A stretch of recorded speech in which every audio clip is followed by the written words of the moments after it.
World and PSCയുടെ പുതിയ updates ദിവസവും നിങ്ങൾക്ക് ലഭിക്കാനായി ഈ ചാനൽ എത്രയും വേഗം സബ്സ്ക്രൈബ് ചെയ്യുക. വീഡിയോ അപ്ലോഡ് ചെയ്ത് ഉടൻ തന്നെ നോട്ടിഫിക്കേഷൻസ് ലഭിക്കാനായി അടുത്തുള്ള ബെൽ ഐക്കണിൽ ക്ലിക്ക് ചെയ്ത് നോട്ടിഫിക്കേഷൻസ് ഓൺ ചെയ്യുക. Hello friends, JK world and PSCയുടെ എല്ലാ കൂട്ടുകാർക്കും ഇന്നത്തെ പുതിയ മറ്റൊരു എപ്പിസോഡിലേക്ക് ഒരിക്കൽ കൂടി സ്വാഗതം. അപ്പോൾ ചാനൽ സബ്സ്ക്രൈബ് ചെയ്യാത്തവരുണ്ടെങ്കിൽ എത്രയും പെട്ടെന്ന് തന്നെ ഞങ്ങളുടെ ചാനലൊക്കെ സബ്സ്ക്രൈബ് ചെയ്യുക. അതോടൊപ്പം തന്നെ വീഡിയോസ് എല്ലാം നിങ്ങൾക്ക് ഇഷ്ടപ്പെടുന്നുണ്ട്, ക്ലാസ്സുകൾ വളരെയേറെ ഉപകാരപ്രദമായി നിങ്ങൾക്ക് തോന്നുന്നുണ്ടെങ്കിൽ അത് മറ്റുള്ളവർക്ക് കൂടി ഒന്ന് എത്തിച്ചു കൊടുക്കാൻ വേണ്ടിയിട്ട് ഞങ്ങളുടെ വീഡിയോസ് ഒക്കെ മറക്കാതെ ഷെയർ ചെയ്യുക. ഇഷ്ടപ്പെട്ടെങ്കിൽ ലൈക്ക് ചെയ്യുക. നിങ്ങളുടെ വിലയേറിയ അഭിപ്രായങ്ങളും നിർദ്ദേശങ്ങളും വീഡിയോ ക്ലാസ്സിൽ എന്തെങ്കിലും ഇൻക്ലൂഡ് ചെയ്യേണ്ട കാര്യങ്ങളൊക്കെ ഉണ്ടെങ്കിൽ നിങ്ങൾക്ക് കമന്റ് ബോക്സിൽ കമന്റ് ചെയ്ത് നിങ്ങൾക്ക് അറിയിക്കാവുന്നതാണ്. അതോടൊപ്പം തന്നെ ഞങ്ങളുടെ JK വേൾഡ് ആൻഡ് PSC എന്ന FB പേജ് നിങ്ങൾ ലൈക്ക് ചെയ്യുക. FB പേജിന്റെ ലിങ്ക് താഴെ കാണുന്ന ഡിസ്ക്രിപ്ഷൻ ബോക്സിൽ നിങ്ങൾക്ക് ലഭ്യമാകുന്നതാണ്. ഞങ്ങളുടെ പേജിന്റെ പ്രത്യേകതകളാണ് PSC സംബന്ധമായിട്ടുള്ള എല്ലാ നോട്ടിഫിക്കേഷൻസും, അപ്ലൈ ചെയ്യേണ്ട എക്സാമിനെ കുറിച്ചുള്ള പ്രധാന ഡേറ്റ്സും ഇന്റർവ്യൂവും എല്ലാം തന്നെ നിങ്ങൾക്ക് ഞങ്ങളുടെ FB പേജ് വഴി ലഭ്യമാകുന്നതാണ്. അതിനായിട്ട് നിങ്ങൾ ചെയ്യേണ്ടത് ഞങ്ങളുടെ പേജ് മറക്കാതെ ലൈക്ക് ചെയ്യുക. അപ്പോൾ ഇന്ന് ഞാൻ പറയാൻ പോകുന്നത്, കഴിഞ്ഞ വർഷങ്ങളിൽ നിന്ന് പോലെ തന്നെ ഇത്തവണയും പത്മ പുരസ്കാരങ്ങൾ മലയാളികളുടെ സാന്നിധ്യം കൊണ്ട് ശ്രദ്ധേയമായി മാറിയിരിക്കുകയാണ്. പത്മ പുരസ്കാരങ്ങളിൽ ഏറ്റവും വലിയ ബഹുമതിയായ പത്മവിഭൂഷൺ തുടർച്ചയായി 2ാം വർഷവും കേരളത്തിൽ നമുക്ക് ലഭ്യമായിരിക്കുകയാണ്. അപ്പോൾ നമ്മൾ ഇന്ന് ഒറ്റ നോട്ടത്തിൽ 2018 പത്മവിഭൂഷണെ കുറിച്ചിട്ടും നമുക്ക് അറിയേണ്ട കുറച്ച് കാര്യങ്ങളൊക്കെയാണ് ഇന്ന് നമ്മൾ പഠിക്കാൻ പോകുന്നത്. ആദ്യം തന്നെ പത്മവിഭൂഷൺ ആരെല്ലാമാണെന്ന് നോക്കാം. ഇളയരാജ കലാ സംഗീതം തമിഴ്നാട്ടിൽ നിന്നുമാണ് ലഭ്യമാക്കിയിരിക്കുന്നത്. ഗുലാം മുസ്തഫ ഖാനിന് കലാ സംഗീതം എന്ന കാറ്റഗറിയിൽ മഹാരാഷ്ട്രയിൽ നിന്നും പത്മവിഭൂഷൺ ലഭ്യമായി. P പരമേശ്വരൻ സാഹിത്യം വിദ്യാഭ്യാസം നമ്മുടെ സ്വന്തം കേരളീയനാണ്. അപ്പോൾ ഒന്നുകൂടെ ആവർത്തിക്കാം, പത്മവിഭൂഷൺ ലഭ്യമാക്കിയത് ഇളയരാജ കലാ സംഗീതം തമിഴ്നാട്ടിൽ നിന്നും, ഗുലാം മുസ്തഫ ഖാൻ കലാ സംഗീതം മഹാരാഷ്ട്രയിൽ നിന്നും, P പരമേശ്വരൻ സാഹിത്യം വിദ്യാഭ്യാസം കേരളത്തിൽ നിന്നുമാണ്. അടുത്തതായിട്ട് പങ്കജ് അദ്വാനി സ്പോർട്സിനാണ് ലഭ്യമാക്കിയിട്ടുള്ളത്, കർണാടകയിൽ നിന്നും. ഫിലിപ്പോസ് മാർ ക്രിസോസ്റ്റം ആധ്യാത്മികം കേരളീയനാണ്. മഹേന്ദ്ര സിംഗ് ധോണിക്ക് സ്പോർട്സിന് ജാർഖണ്ഡിൽ നിന്നും. അലക്സാണ്ടർ കെഡാക്കിൻ പൊതുകാര്യം വിദേശിയാണ്, റഷ്യൻകാരൻ. രാമചന്ദ്രൻ സ്വാമി പുരാവസ്തു പഠനം തമിഴ്നാട്. വേദ് പ്രകാശ് നന്ദ സാഹിത്യം വിദേശിയാണ്, അമേരിക്കക്കാരൻ. ലക്ഷ്മൺ പൈ കലയിൽ നിന്ന് ഗോവ എന്ന് പറയുന്ന സ്ഥലത്തു നിന്നാണ് കിട്ടിയിരിക്കുന്നത്. അരവിന്ദ് പരീഖ് കലാസാഹിത്യം കാറ്റഗറിയിൽ മഹാരാഷ്ട്രയിൽ നിന്നും. ശാരദ സിൻഹ കലാസംഗീതം ബീഹാറിയാണ്. ഇനി പത്മശ്രീ നേടിയ മലയാളികൾ ആരെല്ലാമാണെന്ന് നമുക്ക് നോക്കാം. ലക്ഷ്മിക്കുട്ടിക്ക് നാട്ടുവൈദ്യത്തിനും ഡോക്ടർ MR രാജഗോപാലിന് സ്വാതന്ത്ര്യ ചികിത്സാ പ്രസ്ഥാനത്തിനുമാണ് പത്മശ്രീ നേടിയിട്ടുള്ളത്. ഓക്കെ, നമുക്കിനി ഇതിനെ കുറിച്ചുള്ള ഡീറ്റെയിൽസിലേക്ക് കടക്കാണ്. ഇത്തവണത്തെ നേട്ടങ്ങളിലൊന്ന്, ഭാരതീയ വിചാര കേന്ദ്രം ഡയറക്ടറും ചിന്തകനുമായ P പരമേശ്വരനാണ് പത്മവിഭൂഷണത്തിലൂടെ രാജ്യം ആദരിക്കപ്പെട്ടത്. രാജ്യത്തൊക്കെ ഇത്തവണ 3 പേർക്ക് മാത്രമാണ് ഈ ബഹുമതി ലഭിച്ചിട്ടുള്ളത്. നർമ്മത്തിന്റെ ഇടയൻ എന്ന പേരിൽ അറിയപ്പെടുന്ന ഡോക്ടർ ഫിലിപ്പോസ് മാർ ക്രിസോസ്റ്റം മാർത്തോമ വലിയ മെത്രാപ്പൊലിത്തയ്ക്ക് പത്മഭൂഷൺ ലഭിച്ചു.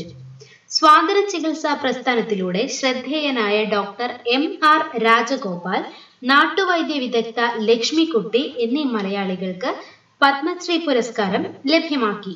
ഇന്ത്യയുടെ 69ാമത്തെ റിപ്പബ്ലിക് ദിനത്തിലാണ് പത്മ പുരസ്കാരങ്ങൾ പ്രഖ്യാപിച്ചത്. ഈ വർഷം 89 പേർക്കാണ് പത്മ അവാർഡുകൾ നൽകിയിട്ടുള്ളത്. 3 പേർക്ക് പത്മവിഭൂഷണം, 9 പേർക്ക് പത്മഭൂഷണം, 73 പേർക്ക് പത്മശ്രീയും ലഭിച്ചു. സംഗീത കുലപതി ഇളയരാജയും ക്രിക്കറ്റ് താരം മഹേന്ദ്ര സിംഗ് ധോണിയും പുരസ്കാര ജേതാക്കളിൽ ഉൾപ്പെട്ടിരിക്കുന്നു.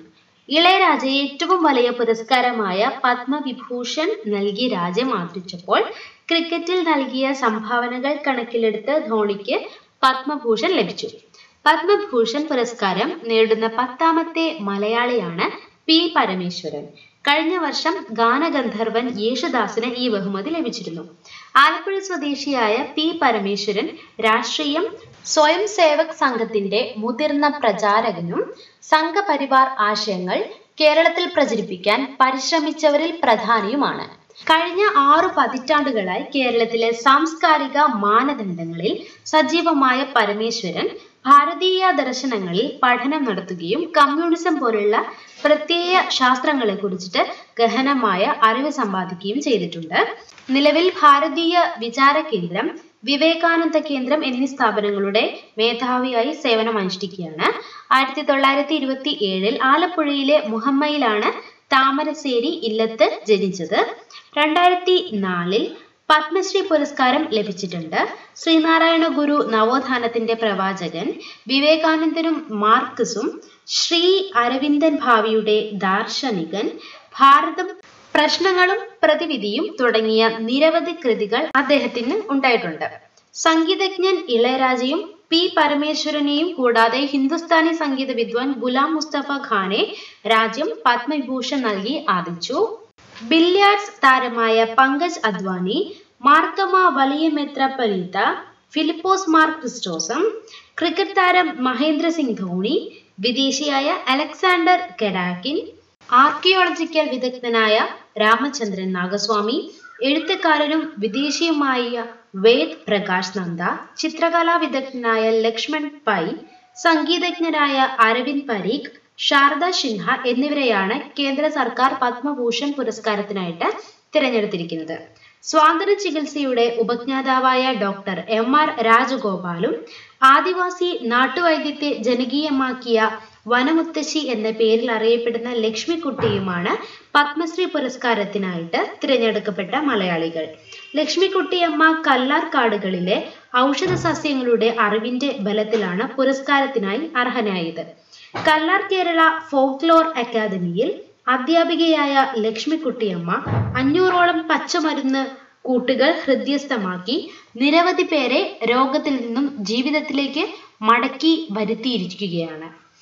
പാഴ്വസ്തുക്കളിൽ നിന്നും കളിപ്പാട്ടം നിർമ്മിച്ച് അരവിന്ദ് ഗുപ്ത, 98 വയസ്സുള്ള സാമൂഹിക പ്രവർത്തകൻ സുധൻഷു ബിശ്വാസ്, വന്യജീവി സംരക്ഷകനും ഇന്ത്യയുടെ പാമ്പു മനുഷ്യനുമായ റോമുലസ് വിറ്റേക്കർ, ഇന്ത്യയുടെ ആദ്യത്തെ പാരാലിമ്പിക്സ് സുവർണ മെഡൽ ജേതാവ് മുരളി കാന്ത്പെട്കർ, പ്ലാസ്റ്റിക് കൊണ്ട് റോഡ് നിർമ്മിച്ച രാജഗോപാലൻ വാസുദേവൻ, സന്യാസിയും ഫിസിഷ്യനുമായ യേശി ദോദൻ, ബംഗാളിൽ പാവപ്പെട്ടവർക്കായി ആശുപത്രി നിർമ്മിച്ച വീട്ടുജോലിക്കാരി സുഹാസിനി മിസ്ത്രി, കർണാടകയിൽ 15,000-ലേറെ സ്ത്രീകൾക്ക് പ്രസവ ശുശ്രൂഷ നൽകിയ ജനനിയമ്മ എന്ന പേരിൽ അറിയപ്പെടുന്ന സുലഗട്ടി നരസമ്മ, നാഗാലാൻഡിൽ ഗാന്ധിയൻ ചിന്തകൾ പ്രചരിപ്പിക്കുന്ന ഗാന്ധി അമ്മൂമ്മ എന്ന പേരിൽ അറിയപ്പെടുന്ന ലെൻഡീന ആവോ ധാക്കർ, മഹാരാഷ്ട്രയിൽ സാമൂഹിക ചികിത്സ നടത്തിവരുന്ന അഭയ് ബാങ്, റാണി ബാങ്, നേപ്പാളിലെ പ്രമുഖ നേത്ര ചികിത്സ വിദഗ്ധൻ സാദക് റൂയിഡ്, ഇന്ത്യയുടെ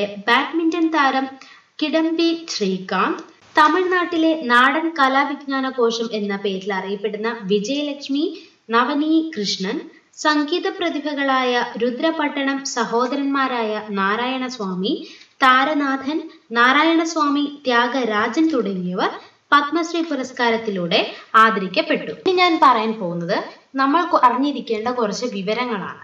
ഭാരതത്തിലെ ഏറ്റവും ഉയർന്ന സിവിലിയൻ പദവിയായ ഭാരതരത്നയും രണ്ടാമത്തെ ഉയർന്ന പദവിയായ പത്മവിഭൂഷണും 1954 ജനുവരി 2 മുതലാണ് നൽകി തുടങ്ങിയത്. പിന്നീട് പത്മവിഭൂഷണോടൊപ്പം പത്മഭൂഷൺ, പത്മശ്രീ പുരസ്കാരങ്ങളും ചേർത്ത് കൂടുതൽ മഹത് വ്യക്തിത്വങ്ങളെ ആദരിക്കാൻ തീരുമാനിക്കുകയുണ്ടായി. 1954 ജനുവരി 26 മുതൽ എല്ലാ വർഷവും റിപ്പബ്ലിക് ദിനത്തിൽ പത്മ അവാർഡ് ജേതാക്കളെ കേന്ദ്ര സർക്കാർ പ്രഖ്യാപിച്ചു വരുന്നു.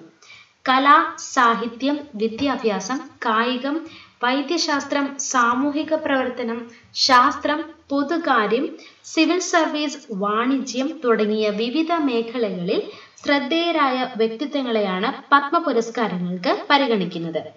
ഇന്ത്യയിലെ എല്ലാ സംസ്ഥാനങ്ങളിൽ നിന്നും കേന്ദ്രഭരണ പ്രദേശങ്ങളിൽ നിന്നുമായ പത്മ പുരസ്കാരത്തിന് യോഗ്യരായ വ്യക്തികളെ സർക്കാർ പരിഗണിക്കും. വിവിധ സംസ്ഥാനങ്ങളിൽ നിന്നും നാമനിർദ്ദേശം ചെയ്യപ്പെടുന്ന വ്യക്തികളുടെ വ്യക്തിരേഖയും മികവ് തെളിയിച്ച മേഖലയിലെ നേട്ടങ്ങളും അടക്കമുള്ള വിവരങ്ങൾ അതത് സംസ്ഥാനങ്ങളെ അധികൃതർ കേന്ദ്ര സർക്കാരിന് കൈമാറും. പിന്നാക്ക വിഭാഗങ്ങൾക്കും അംഗപരിമിതർക്കും സ്ത്രീകൾക്കും പ്രത്യേക പരിഗണന നൽകുന്നു. സാധാരണയായി മരണാനന്തര ബഹുമതിയായി പത്മ അവാർഡുകൾ നൽകാറില്ല.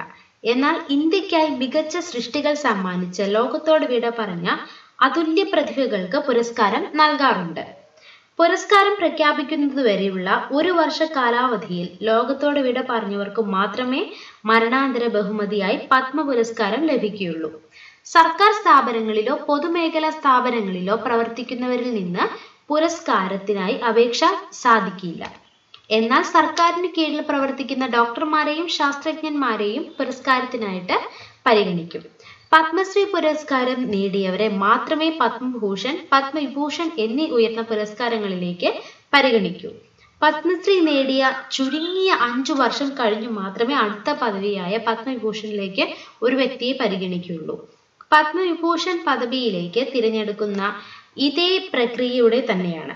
എന്നാൽ ചില സന്ദർഭങ്ങളിൽ വ്യക്തി നൽകിയ സമഗ്ര സംഭാവനകൾ കണക്കിലെടുത്ത് 5 വർഷ കാലാവധിയിൽ പത്മ പുരസ്കാരം സമിതി ചില അയവുകൾ നൽകാറുണ്ട്. എല്ലാ വർഷവും മാർച്ച് അല്ലെങ്കിൽ ഏപ്രിൽ മാസത്തിലാണ് ഇന്ത്യൻ